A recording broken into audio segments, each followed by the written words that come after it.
Open Verdict, a play for radio by Lester Powell. At Ashminster today, an open verdict was returned at the inquest on Joan Kendal, the 19-year-old student who was found in the River Ash on Tuesday. It's understood that police are continuing their inquiries. Hotels in the southwest came under fire. Come in, the door isn't locked. Oh, those stairs certainly do test out the old bellows, don't they? Hello, old boy. What can I do for you, then? Does he want to go out? That's the general idea. He usually does about this time. Ah, I figure, then. Good hunting. He does most of his hunting in the bishop's dustbins, I'm afraid. No sense of reverence. I saw your car outside, so I thought I'd just wander up. Nice to see you. And how are things with you, then? Busy? So-so. Belongs to another age, this place, doesn't it, eh? The cathedral, those old lawns, even the rooks don't look contemporary. Are they rooks? Ravens. I didn't realize there were private dwelling places in the close. How did you find it? Through my boss.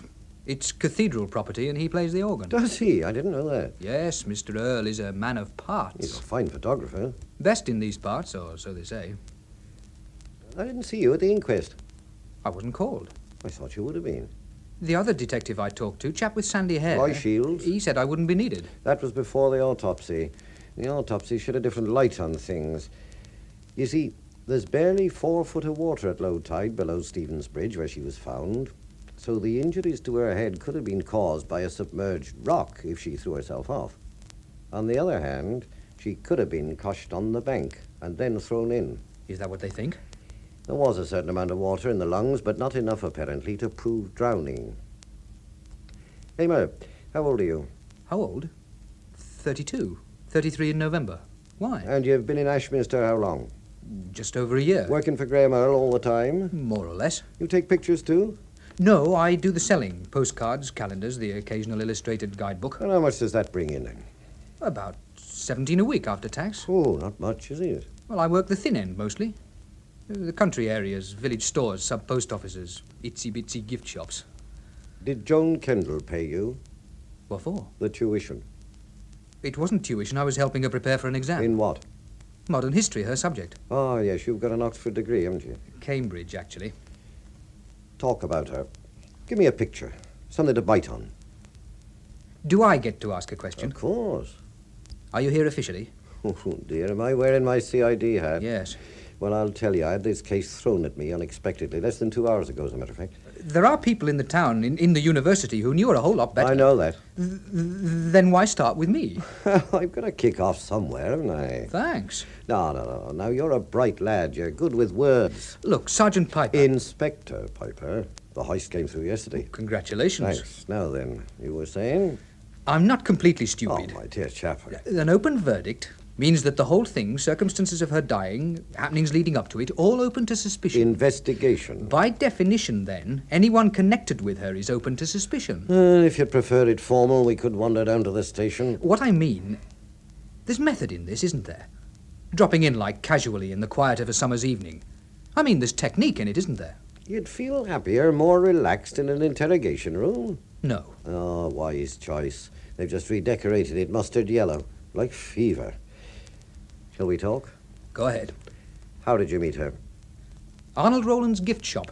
Ah, yes, Ashminster Gifties. He's a customer of mine. She works for him, full-time out of term, part-time in term. And so one day she says, Mr. Hamer, I need a hand with my history. I asked her to a symphony concert at the cathedral. Good. I want to make the distinction clear. What distinction? That you saw her first as a girl, as a woman, afterwards as a student. Wait, you're going at those fences too fast. You're saying there was a sexual attraction. And wasn't there? I don't see the relevance. That's just what I'm looking for, a point of relevance. She didn't die in that river for no reason at all, you know. Now, put it this way. She has cross eyes and knock knees. You still ask her to the concert? I can't answer that. Because she didn't have cross eyes and knock knees? Right. What happened at the concert? They played Berlioz, Saint-Saëns, Frederick the Great. Who? He found time to write music between building Potsdam and fighting wars. No. Afterwards, we had coffee. I told her I'd once been a lecturer in modern history, and she told me about this exam and how worried she was about it. I offered to help her. The university provides an adequate tutorial system, would you say? I believe it does, yes. Then did she need your help? What made you think she did? I made her the offer because I wanted to see more of her, Well, didn't that enter into it? It could have done. I liked her. I enjoyed her company. In that case... Hold on. There is, believe it or not, something else in this besides sexual attraction. I have a passion for history. What she offered was an opportunity to indulge it. Just that one passion? If you're asking, did I go to bed with her, the answer is no. She wasn't a virgin, you know. That at least emerged clearly with the autopsy. Is that your point of relevance? Her deflowered state? It could be. This tuition, coaching, whatever, where did it take place? Here? At night? It had to be at night. I'm out of the city most of the day. How many nights a week? 2, 3, it varied. She'd arrive at what time? 9, sometimes later. And you'd work with her till when? That too varied. Now, Hamer, she was seen, and more than once, leaving this flat at 2 o'clock in the morning. All right. Tell me something. Was her death a surprise to you? A surprise? It was a kick in the guts. And knowing her as well as you did, you mean? Slow down. There you go again. My relationship with her wasn't intimate in any sense. She wasn't a girl who talked about herself or about her relationships with other people, the things that had happened to her. Unusual girl. Now, that's where your point of relevance is, so far as it concerned me. What I liked about her, why I enjoyed her company, up to and beyond the horribly immoral hour of 2 o'clock in the morning, was the fact that she wasn't like everyone else, a die-stamping in a miniskirt with long hair. Was she a happy girl? Not exactly, not constantly. Well, who is, even at 19? Especially at 19. Right. I'd say she was a mercurial person. Yeah, up 1 minute and down the next. Of course, at 19, stamina, consistency isn't a common factor. So, we come out for this, do we? She was given to fits of depression. Not depression exactly. Boredom. She was given to great gaping fits of being bored. And that is a common factor at 19. Very much so. But few of them wind up in the river because of it. If you're asking, did I see her as a suicide, I didn't. It could have been that, I suppose, on a sudden impulse. If suicide is a thing of sudden impulse, which I doubt. No, I don't go along with suicide myself. You're serious. Suicide doesn't cart herself into only 4 foot of water. If serious, she'd do her own work on that. Besides, where's the motive? She was a good student, no emotional entanglements, no money troubles. She wasn't all that well off. She had to have a job to make her grant stretch. She had £300 saved up, found in her room in crisp new fivers. Now, that does surprise me. She often complained of being short of cash. So, what do you think? About the £300? Why she died? An accident? She was standing on Stephen's Bridge in the middle of the night when she comes over all faint and topples off. It's a possibility, isn't it? Hardly. The parapet on that bridge is 5 foot high. Not something you could just trip over. How much did Arnold Roland pay her? Oh, I don't know. But not enough, I should imagine, to account for her having £300. Roland's a tight man with £1. Well, thanks. We'll talk again. If anything occurs to you, something you've forgotten, you can contact me at the station. Who there? Oh, it's you. Hang on a minute.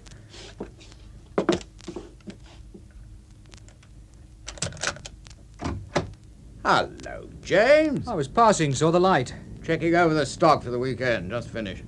Another minute and you'd have missed me. Been on my way for a much-needed pint. I'll walk along with you. Fine, fine. Just lock up.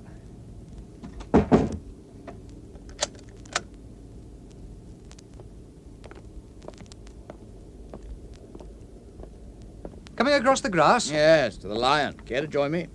I won't, thanks all the same. I'm on my way to the cathedral. Well, I don't have services this time of night, do they? Organ practice. I have to see my boss. Oh, that reminds me. I could do with some more postcards. Cathedral series. Sell a flock over the holiday. I'll drop you some in the morning. 10 dozen. Better make it 12. Will do. You heard the verdict? On the radio. I suspect foul play, then. Presumably. Violent times, these. Even Ashminster offers no protection. When I first heard about it, I said, suicide. Poor girl drowned herself. High rate of suicide among students. They worry. Not like in my day. Have the police been on to you, Arnold, since the inquest? No. Chap from the CID called on me this evening, Inspector Piper. Harry Piper? I don't know his first name. Above my age, thick-set, dark, Cornish-looking with a cleft chin. That's him. Well. Small world. Harry Piper and I used to play in the county rugger team together. One of the best lock forwards we ever had. He may be calling on you, too. Ah, I'd be glad to see him. Not that I can tell him much about the girl. I didn't know her all that well. Outside the shop, I mean. Never even saw her outside the shop. Rather funny, really. Ashminster isn't all that big. By the way, they know about the £300. Oh? Do they? I thought you'd be interested. Yeah. Well, here's where I leave you. See you in the morning.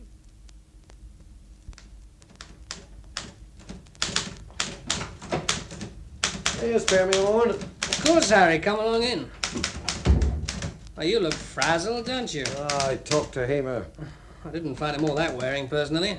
Rather restful, as a matter of fact. I hope I'm not turning into a dirty old man with the advancing years, Roy, but that girl was a doll. She was, even in the mortuary. Now, our boy's 32, 33 in November. He's good-looking, personable in his way, all that. So what's he doing, poring over the history books with her far into the night? Yeah. Is that all he was doing? Another thing, he's got a good degree, he's bright, quick-witted, no mental handicap as far as anyone can see, so why is he peddling picture postcards for a pittance? Well, I can tell you the way he tells it. The way he told it to me. Right, now, yeah.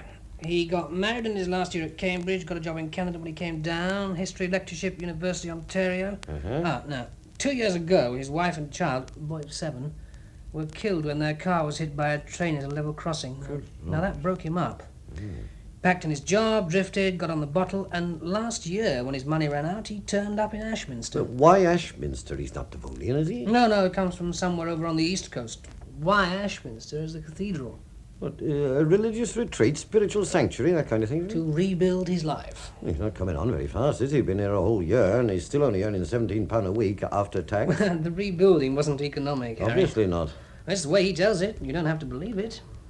This girl was a doll, a real doll. I keep coming back to that. And Hamer's interest in her being purely academic. It's feasible. Anything's feasible if you try hard enough.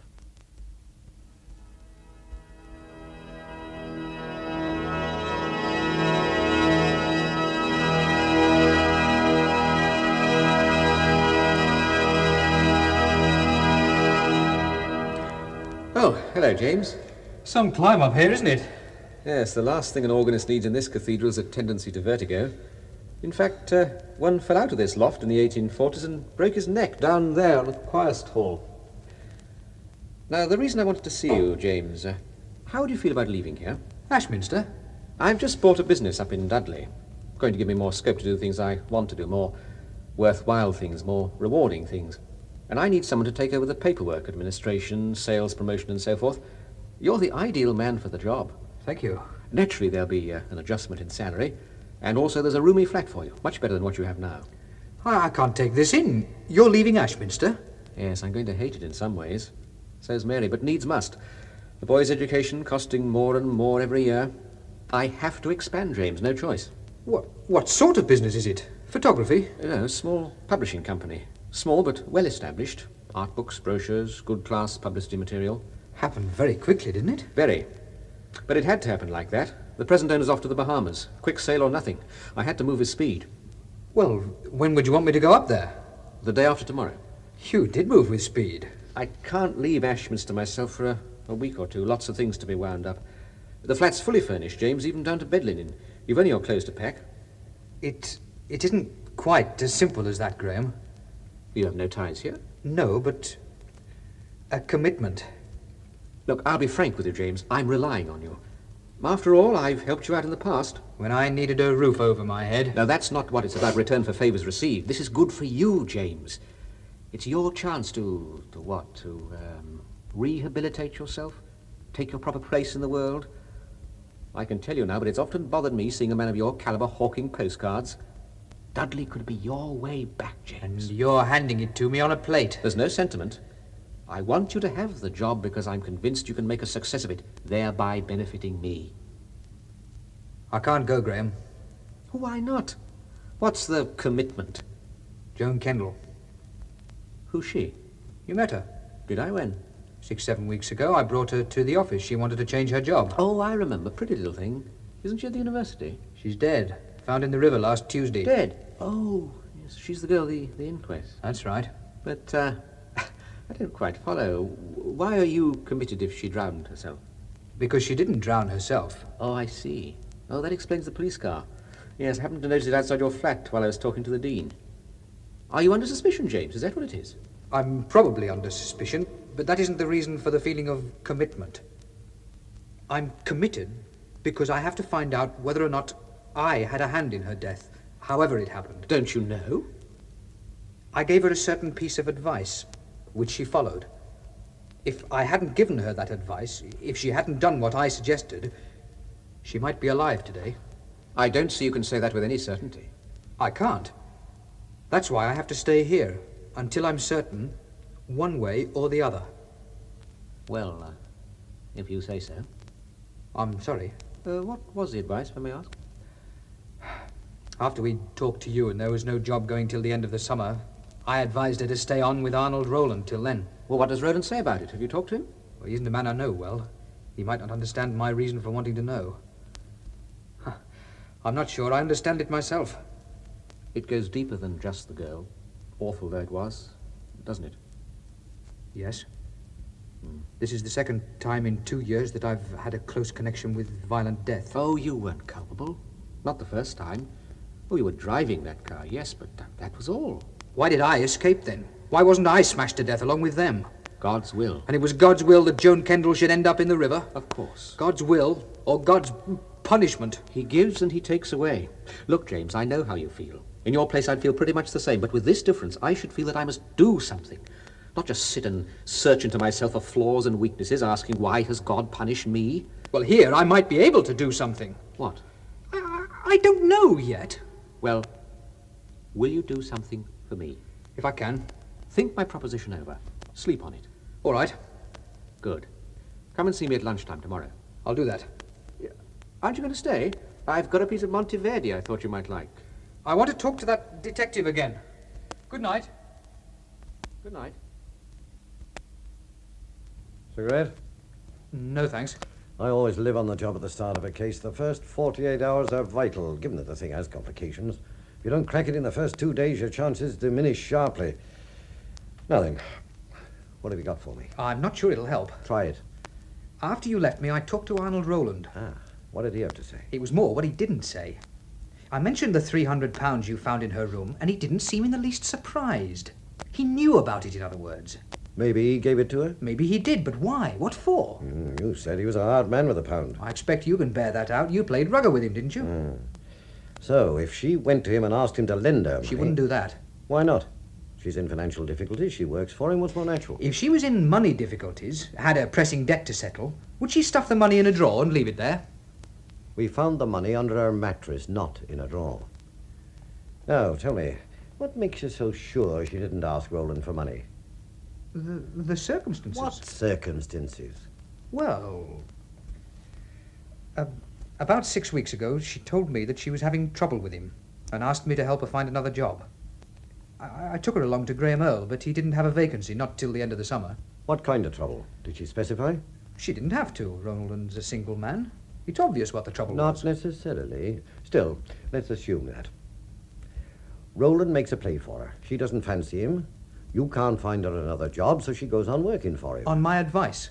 She needed the money coming. She could have found another job without your help. Why didn't she? I told you. I advised her not to. Oh, you had that much influence on her, yet you maintain your relationship with her wasn't an intimate one. One can have influence without intimacy. Can one? I suppose so.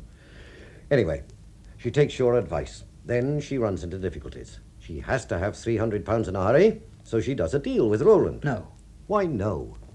I knew her well enough for that. To you, she was honest, straight and pure. Yes. Wouldn't sell herself. No. Not in any circumstance. Not in any circumstances. You're an intelligent fella, Amy. You bristle with brains. Thank you. But in this job, you wouldn't last 5 minutes. You're saying I'm naive? I'm saying you assume a consistency of behavior in people that they don't necessarily have, especially girls of 19. That's saying I'm naive. All right, we won't quibble over a word. Excuse me. Piper? Oh, yes, Roy. What? Yeah, keep him down there for 3 or 4... No, wait. Show him into the interrogation room, will you? You know, that's funny. You know who's here? Roland? You must have thrown a scare into him, and he's come to throw suspicion on you. It's rather funny, don't you think? Hilarious. So when I heard you were on the case, Harry, thought I'd come along and have a chat. Without it being official, if you follow me. Oh, I'm glad you did, Arnold. Nice to see you again. It's been a long time. One loses touch. You know how it is? But about it not being official, Arnold, you do know, don't you, that there could be foul play behind all this? Of course. An open verdict. So anything you have to tell me, touching on the girl, that is, has to be official. Well, if you say so. So long as it's understood. If it's how you want it, Harry. Isn't how I want it. It's how it has to be. Of course, if you just want to chew over old tides, we'll go round the corner and do it over a pipe. No. It's about the girl. Okay. Well, I have to explain first my own position, why I didn't come forward with this before. Now, take your time. There's no rush. When I first heard about it, I assumed it was suicide, same as everyone else. It was a natural assumption. Was it? Why? Well, she was a moody sort of girl, you know, temperamental. I've had several different accounts of this girl, and they all vary. Well, that's to be expected, of course. Everyone sees things and other people in his own individual way, but what's strange here is that the more I have her explained to me, the shadowier she becomes. No, not mark you that I knew her well. Not outside the shop. Ah, well, how was she in the shop? Well, she wasn't rude to people, customers. Is that all? Oh, you'd be surprised. The students who come to me because they have to supplement the grant, you'd think they were doing me a favor. Don't even try. Most of them treat the customers like dirt. Now, she didn't do that. Have to be fair to her. She was willing enough, too, and fairly reliable. But, I don't know. There was something. She was bored? No, not that exactly. Difficult to put your finger on it. Try. Well, she gave me the impression, she did to me at any rate, that selling gifts to tourists was beneath her, you know, peddling grockle fodder. Oh, she was a bit grand, you mean? No, not that exactly. Didn't have a lot of airs and graces like some of the young ladies at the university I've employed. No, she was aloof. I think that's the word. She lived by herself, if you see what I mean. A loner. Exactly. She didn't need people. Self-assured? Yes, very. But this doesn't square with a girl who's driven to end it all in the river, does it? Which is what you thought she did. Well, could have been under pressure, didn't show. Maybe we all are. What made you change your mind, Arnold? Change my mind. Well, I take it you don't still think she killed herself. Otherwise you wouldn't be here. No, I don't. Why not? Well, firstly, there's the verdict. The coroner isn't a fool. He must have had good reason for presuming foul play. When I heard the verdict, I began to think again, as one would. Of course. So, I started to ask myself questions. Who would want to kill her? And why? Of course, wouldn't have been a chance encounter, lonely place, late at night. It wasn't a sex killing, you know. She wasn't interfered with. So then I thought, must have been someone she knew, someone she trusted. Of course, as I say, I didn't know much about her private life, hardly anything. But I did know about James Hamer. Oh. What about him? Well, she spent several nights a week in his flat. All night? Well, I don't know that, not for sure. Shop's just off the close, as you know, and I often saw her on her way through to him. And then if I was up late for any reason, I'd see her coming back, usually around 2 or 3 o'clock in the morning. You weren't watching for her, were you? Spying on her? No, nothing like that. I just happened to see her, that's all.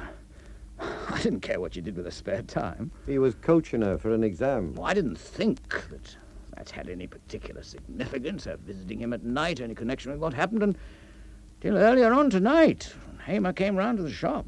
And why did that assume significance? Oh, no, he isn't a friend of mine. Calls on me once every 2 months or so to sell me postcards. Tonight was the very first time he called privately. What did he want? Now, what happened was this.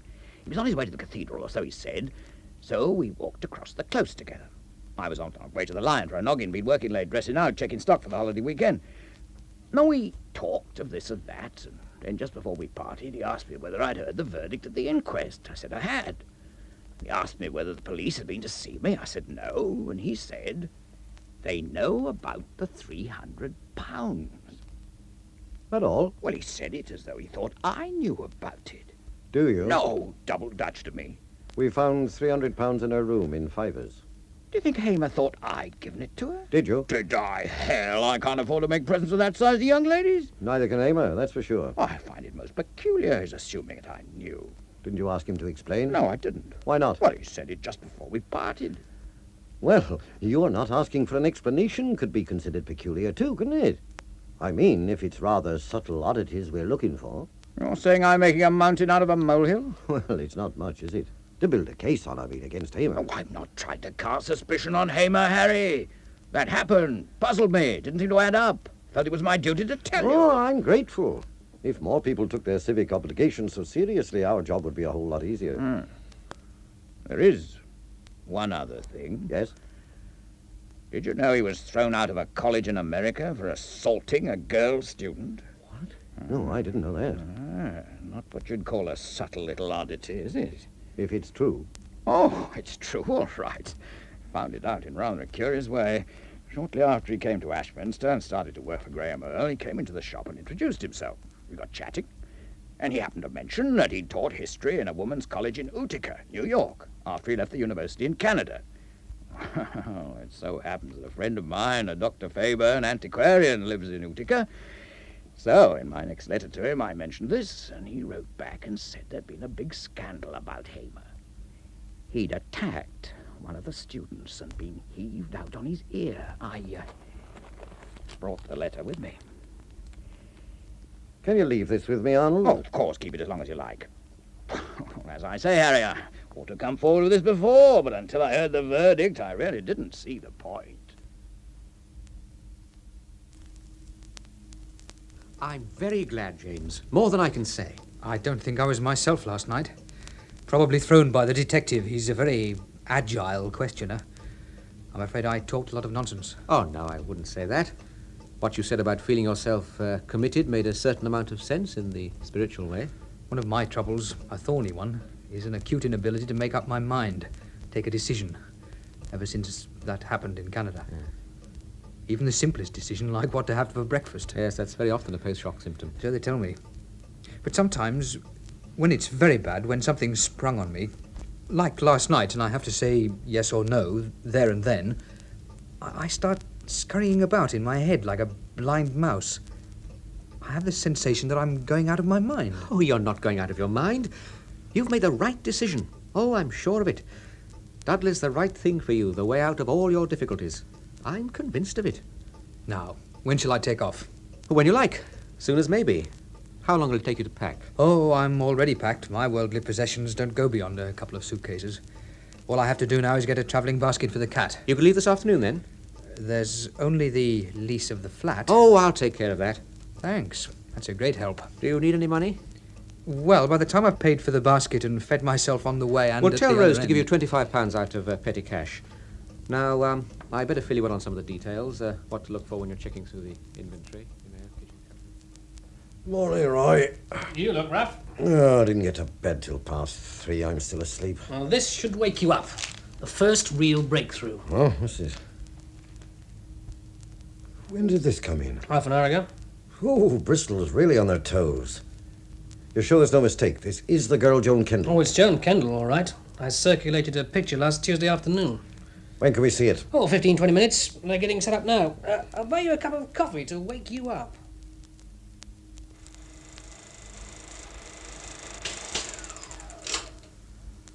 Lights, Constable. Right, sir.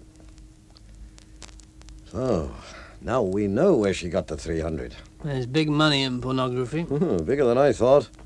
And he presented her as some sort of purity symbol. Hamer, Yeah, dedicated scholar. Knows it all, but can't apply any of it to real life. where are you going? There's another reel. You keep it. I want a call sent out for Hamer. I have a right to call a lawyer. Certainly, if you think you need one. Obviously I need one if I'm going to be charged with Charged? murder. Who said anything about a charge? Then what am I here for? What is all this? You have me arrested on the road. Not arrested, old The son. police car almost rammed me into the We ditch. just want you to sit down, nice and quiet, and watch a film. What sort of a film? A blue film. This is why she was murdered. How's it coming, Roy? Just a few seconds. Hamer, what did you do when you left the university in Canada? I got a job in America, upstate New Doing the York. same sort of thing, lecturing in history? That's right, in a woman's college. How long did that last? Half a term. What happened? I quit. Why? Why? There was this girl, a student in my class, emotionally unbalanced, a sort of love-hate thing fixed on me. Came to my room one night, poured it all out on me. How unhappy she was. How it would all be all right if only I could care for her a little. When I tried to get her out, she raised the roof. Accused me of trying to rape her. The Dean said there'd have to be a full inquiry. I told her in that case that she could stick the job. You were afraid of the inquiry? If the Dean wasn't prepared to accept my word before that of a girl obviously unbalanced, I didn't want to know. You're proud. I was short of time then. Or I thought I was. All set to go. Good.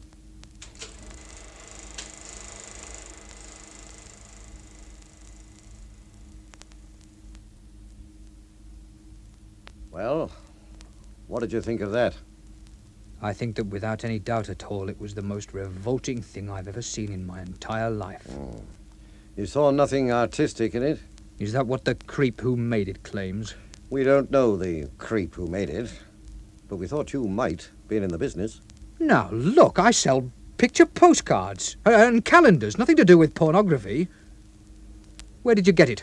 One of those ironic little quirks I was telling you about. Bristol had a tip-off that a pot party was coming up in a private club. They raided it and found this movie instead. Someone saw it and murdered her. You know that? You have a better idea? Well, no, not offhand. So we start at square one. The creep who made the film. Shouldn't be too difficult to find him, should it? You'd say it was a professional job, would you? The camera work? Oh, for sure. There was no mug behind that camera. There must be hundreds of professional photographers, even in this neck of the woods. Also, it could have been shot anywhere, and so that adds... It was shot down here, on the moor. Huh? In the exterior sequences, you get a clear view of Craig Tor. And how about the cottage? Did you recognize that too? No, I didn't. Are you sure? Certain. Look, can't the people in Bristol help? The people who run the club? All they get's a phone number to call, and that's changed each time. Yeah, and there's a code. The film's delivered and collected after dark so that nobody gets a good look at the carrier. Amo, are you sure? You work around photography. Doesn't a cameraman, a director, leave his handwriting on a film so that the initiated at least can spot it? I don't know who made it, I told you. But I do know this. He doesn't deserve to be alive. Oh, I don't know about that. Is he any more to blame than the people who pay for it? This load of filth resulted in someone's murder. The girl didn't have to be in it. All right. You made the point. I'm naive. She was nothing but a little whore after all. Can I go now? Where were you in the early hours of Monday morning? Asleep. I can't prove it, though. My cat doesn't speak English. Well, what do we do now? The long, tedious haul again. Start checking, like he says. All the photographers in the area and... Get a blow-up of that cottage and trace the owner. Plod, plod, plod, Roy. It'll get you there in the end. He isn't here. He's over in the cathedral rehearsing for Tuesday's recital. When do you expect him back? Oh, he's not coming back. I thought you were in Dudley. Rose, you have charge of all the accounts, don't you? Well, not all of them. I do the day book and the petty cash. How about the models? How are they paid? We don't use many. When it's an advertising or publicity job, the agency send their own models. But when we do use them, who pays them? Well, I do as a rule. By cheque or cash? However they want it, cash more often. Rose, suppose Mr. Earle wanted to make an exceptionally large payment by cash. Yeah. Would you go to the bank and draw it for him? Well, like as not, I would. And there'd be a record of it? Oh, yes, we have to keep records for the tax. Rose, do you recall drawing out £300 for him? £300? Oh, I don't think so. Oh, when exactly? 6 or 7 weeks ago. No, I'd remember a sum as big as that. Suppose he drew it out. Would you have a record? If he drew it out on the office account. And if he drew it on his private account? Well, he has a separate book for that. And where's that kept? In his desk. Rose, I want you to do something for me. A very special favour.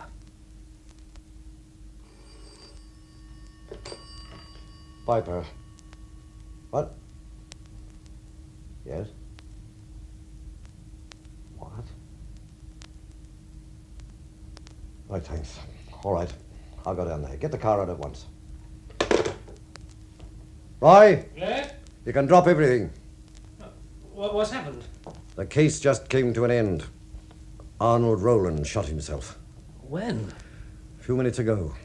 Some kids playing near the rugby ground saw a red coupe drive up, and a man get out and go into the changing rooms. It appears he was carrying a tape recorder. Sometime later on, they heard a shot. They told a milkman and he phoned in. The thing that made the kid stop and stare was that the man who went into the changing room was all tricked out in football togs. County jersey, boots, the lot. He was even carrying a scrum cap. I don't want anybody coming in, Sergeant. Very good, sir. I don't see anything. Over here. See?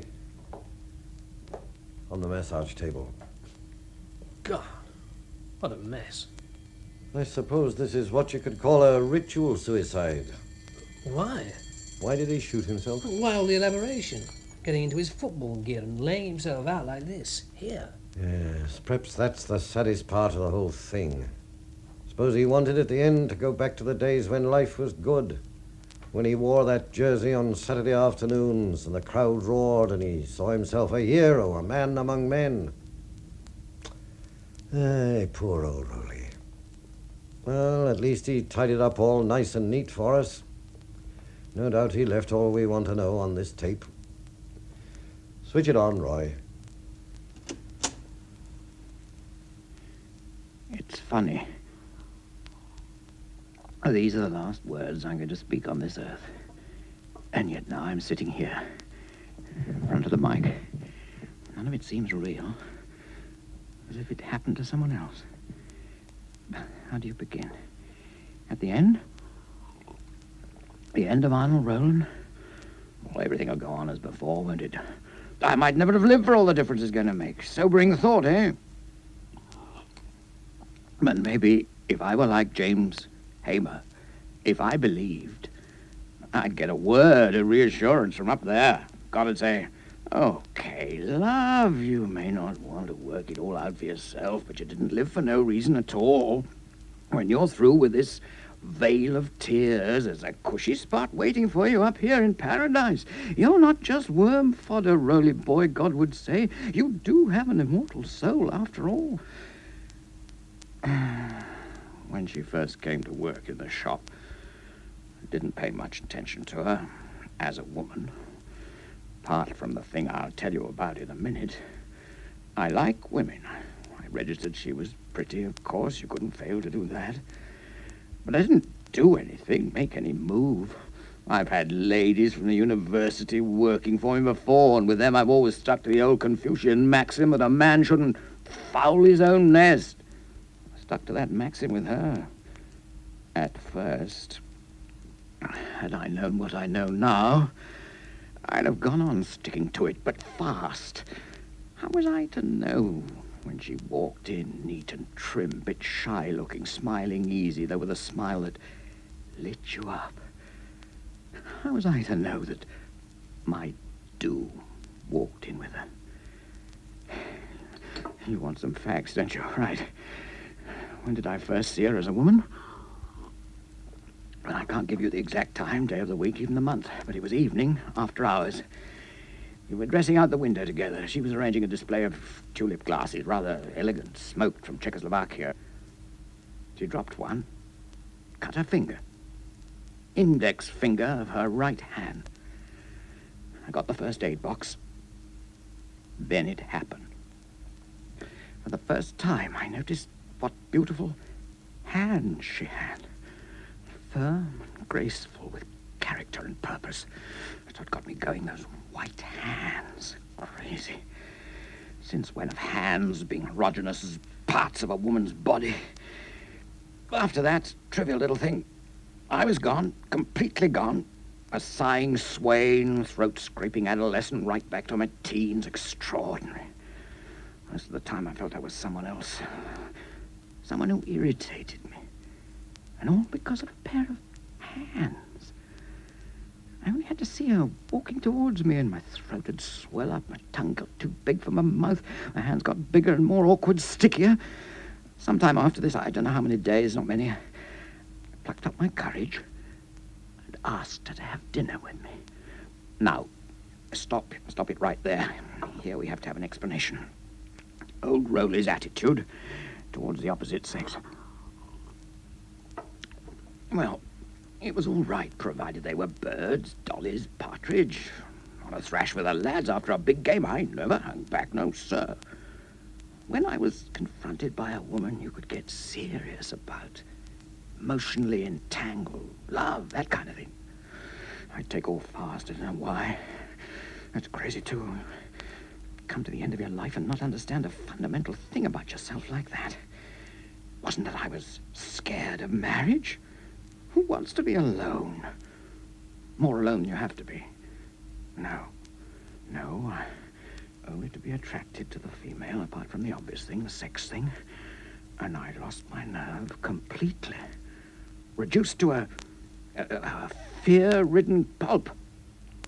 Actually, it only happened once before. Miss Joan Kendal walked her deadly way into my life.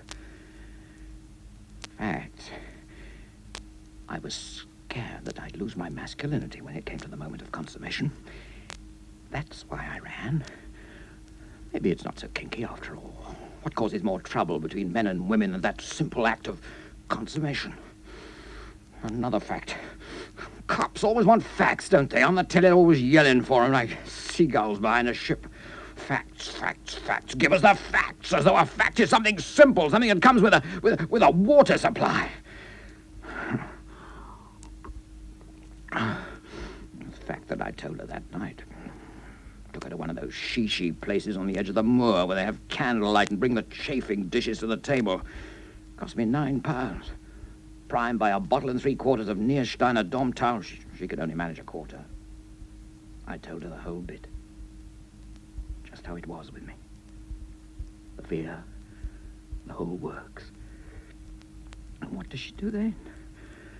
After I put it all on the line for her, my life, my innermost feelings, she says primly it's getting late, and I have this early tutorial in the morning. Well, after that, another fact. She goes to James Hamer, as I subsequently find out, and tells him she's having trouble with me, and will he help her find another job? I do this agonizing, soul-bearing act, and she calls it trouble. What do you think? It's a new pitch, a variant on some old chestnut? This thing is bigger than both of us. Come and see me etchings. This what you thought? Who knows? I have no facts on what went on inside her head. My friend Harry Piper said the more he had her explain to him, the shadower she became. He was so right. I was in love with her, worked with her every day, yet she remained the original enigma, the smile on the Mona Lisa. I'm going to spare you and myself the details of what happened the next few weeks. Goes on working for me like nothing had happened. I'm servile, grateful for any sweet crumb of comfort, smile, even acknowledgement of the fact that I'm living and breathing, for God's sake. We'll skip all those weeks, smartish, if it's all the same to you. All right, we come to the night before she died. That night, more to get away from myself and my thoughts, I drove her. No, I shan't name it. I don't want to cause any more trouble. Small club outside the city it was. A little gambling, music, pleasant bar. Chap who runs it, an old mate, says, "Glad you showed up tonight, Earle. Having a special film show for a select circle. £8 a head, 12, perhaps 15 guys. Long room over the garage." A man was right. Special film. Very special. She was in it. That nice, rather shy girl. Serious student of history. Those fine hands. Star of a blue movie. And not looking as though it's any great agony. As her arm had been twisted. Just the reverse. She really put her heart into the work. And that's how she got the 300 quid. Next night, I wait for her in the close under that big copper beech. She comes out of Hamer's after midnight. Stop her. She's tired. Has an early lecture. Won't it keep till the afternoon? It won't keep till the afternoon.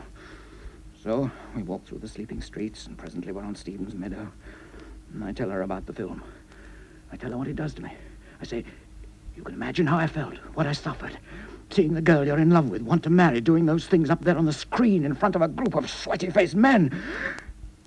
You know what she did? She laughed at me. Like it was the funniest thing she'd ever heard. I went berserk. There was a large stone right. Afterwards, I dropped her off the bridge. It's all yours now. Swish it off, Roy. What now? We get the rotten bastard who made the film, of course. Any ideas? Ideas? A hunch, perhaps. No. More than a hunch. A growing conviction.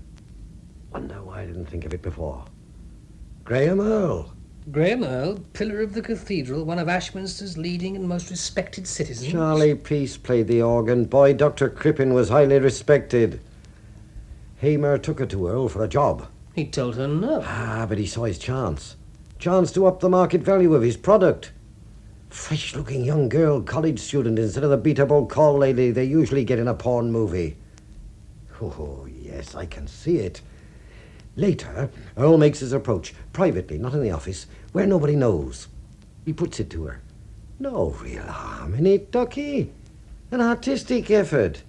Better to show people making love than making war. And there's 300 lovely big smackers in it for you. Well, if he did that, if it was Earle, he's a whole lot better a judge of character than Hamer. And that, my friend, wouldn't be difficult. Now, we'll go along and have a little talk with Mr. Earle. It could be very revealing. Very revealing indeed.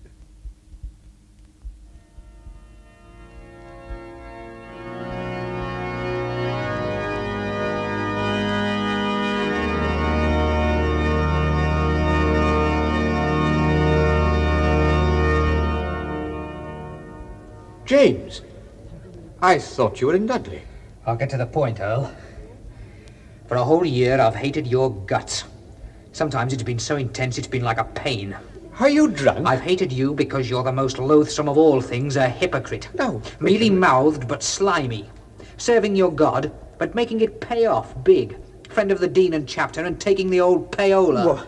Choir groups, school groups, the plushio weddings, the Christian photographer. Look, if you think I've got You're time working to on listen me to all- too, don't you?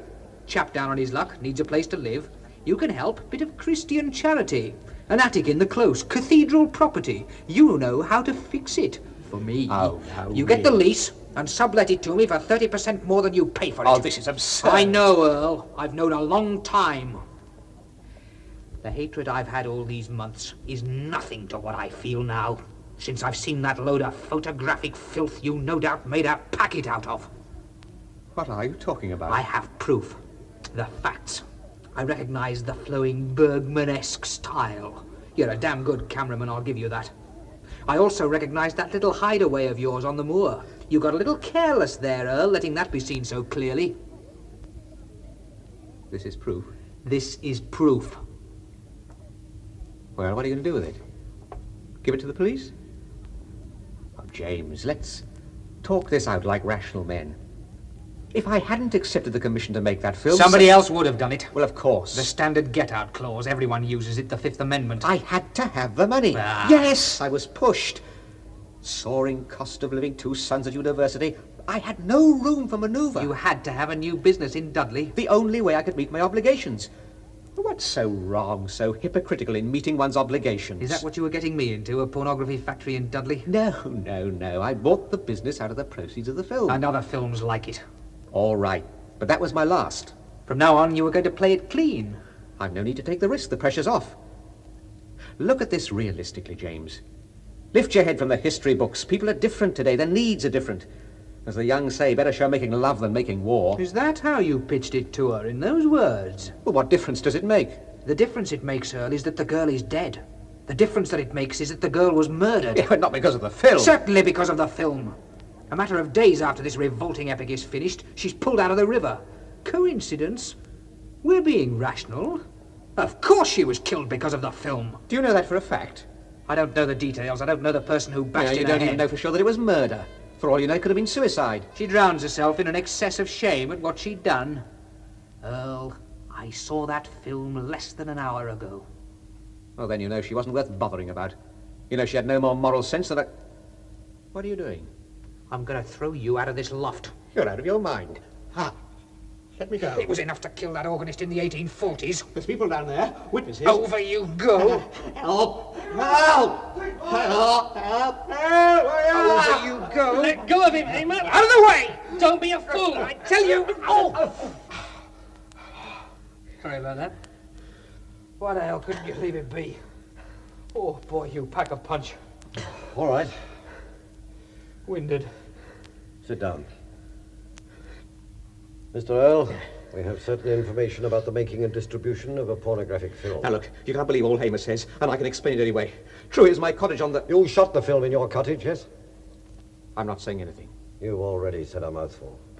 Yeah, I was unnerved. This man was trying to kill me. Why? Take Mr. Earle to the office, will you? I say nothing without my lawyer. You'll have your lawyer. Mr. Earle. All right. But you're making a mistake. You'll hear more about it. I can promise you that. All right, Hamer. Why did you have to butt in? Butting in is my business. Why couldn't you let me throw him over? And what good would that have done you? He killed the girl. But for him, she'd be alive now. That is not the literal fact of the matter. The literal fact of the matter is that Arnold Roland killed her. You know that for a fact? Positive. He shot himself an hour ago and left a confession on a tape recording. Oh, God. He wanted to marry her. He saw the movie at a stag party. When he texted her with it, she laughed. That drove him over the edge. Something else Earle has to answer for. Yes. How will he answer for it? Now, Hamer, you've had a university education. You know we don't make the laws. What'll he get? A few months? If that. I'll get him when he comes out. Let's have that one again. I'll get him when he comes out. No, you won't. Yes, I will. I'm not just shooting my mouth You off. won't do anything like that, Hamer. You're pretty short on common, but you're not a complete nit. All right, you tell me. You're the realist, the one who knows the full score. All right. He's vermin. But you destroy him and you spend the next 10 years in prison. That proves anything? Look, I had a hand in this too, you know. I led the girl to her death. Oh, now, how the blue blazes did you come to work that out? I took her to his office. I advised her to stay on with Roland. Yeah, you're determined to get in on the act, aren't you? Get a chunk of the action. You just have to be guilty, don't you? Maybe you led your wife and child to their death. I was driving the car. Ah, you see what I mean? You have to hog the action. Now, listen, boy, I didn't know your lady wife or your little boy. But I do know about Miss Joan Kendal. Now, listen, short course, but packed, as you might say. I don't suppose Mr. Graham Earle had to use a thumbscrew to get her to be in that film, do you? Now, look, Piper. Answer the question. Well, no, but... And as to her modesty being outraged, her virtue embarrassed by the honest if somewhat bucolic attentions of poor old Rowley. When he told her he'd seen her in that movie, she laughed. There is a moral issue. Will you listen to me? She laughed at him, Hamer. She laughed in his face. That doesn't exonerate Earle. Not in my eyes. Listen, you. You're not going to exonerate or unexonerate anybody. You're going to get back in line. You're going to stop carrying on like something out of Edwin Drood, that ridiculous Gothic bed brooding under the eaves and gazing with sickly eye at the old cathedral and talking about spiritual rebirth and all that manure. Is that what you think? I'll get him when he comes out. What kind of cheap line's that? Well, it's not out of Edwin Drood. Stop feeling sorry for yourself for a start. Now, other people have lived through what you've lived through, lost as much as you have, and more, and got on doing a decent job, and not giving trouble to some poor, hard-working, underpaid policeman. Piper, I meant to throw him down there. That was no acting caper. I know that.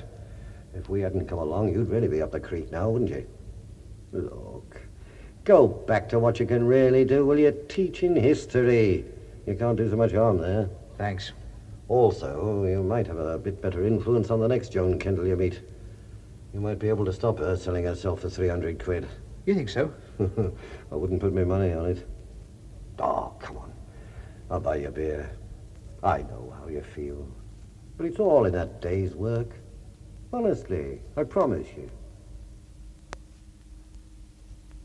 That was Open Verdict by Lester Powell. Inspector Piper was played by Charles Simon, James Hamer by Eric Allen, Arnold Roland by William Fox, Roy Shields by David Valla, and Graham Earle by Clifford Rose. Production was by Martin Jenkins.